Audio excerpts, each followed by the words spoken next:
search for good entertainment. Critic discretion is advised. Okay, so there are a few reasons why I'm doing this review now. For starters, the sequel just came out, and while I'm kind of interested in seeing it, I probably won't, because sequels tend to be worse than the original. Secondly, I believe in God, and I am proud of it. Finally, I'm also doing this review because a friend of mine suggested it. I'll leave a link in the description for her channel. Please go check her out and show her some love. So thank you so much, Meghan, for not only suggesting this review, but also being my best friend. You have no idea how much you truly mean to me. I love you, sis. So now, let's do the review. And action. Preview, review. God's not dead, he's surely alive. He's living on the inside, roaring like a lion. God's not dead. God's Not Dead. So God's Not Dead is a drama that came out in 2014 and sparked an enormous amount of controversy just by the title alone.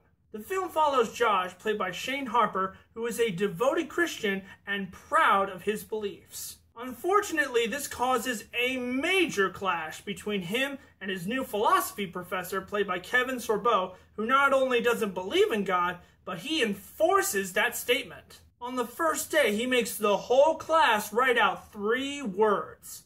God is dead. Yep, you're the antagonist, aren't you? I figured. Now, when I first looked up this movie on Rotten Tomatoes, I was shocked to find that it had such a low score. Normally, I agree with the majority of critics, but this is one of those major exceptions. I think that this is a great movie, and I have very few problems with it. For starters, I was very impressed with the performances. There are 2 kinds of chemistry between characters in movies. There's positive chemistry when the characters have a good relationship with each other. Then there's negative chemistry when the characters have a bad relationship with each other, which causes conflicts between them. In the case of God's Not Dead, the 2 leads have very convincing negative chemistry. The clashes between them are snappy, well-written, and authentic. And that brings up another pro for this film, the subject matter. Even though it does have a decided agenda, it does look at both sides of its main argument, which is basically whether God exists.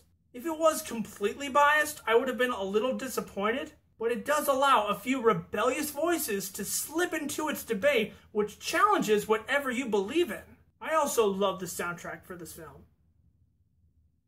Can't go into any more detail about that. My one big issue with the flick is there are times when it feels a bit preachy. There are a few scenes that feel like the characters are trying to break the 4th wall and talk directly to the audience. Moments like that make me step back and wonder if the movie is trying too hard. You've made your point, stop trying so hard. The thing is, I have a soft spot for provocative and emotional movies. When a movie leaves me crying or with a lot on my mind, then it succeeded in entertaining me. That's why I love God's Not Dead. It pushes the envelope and asks the questions that many people refuse to think about. Is it a perfect movie?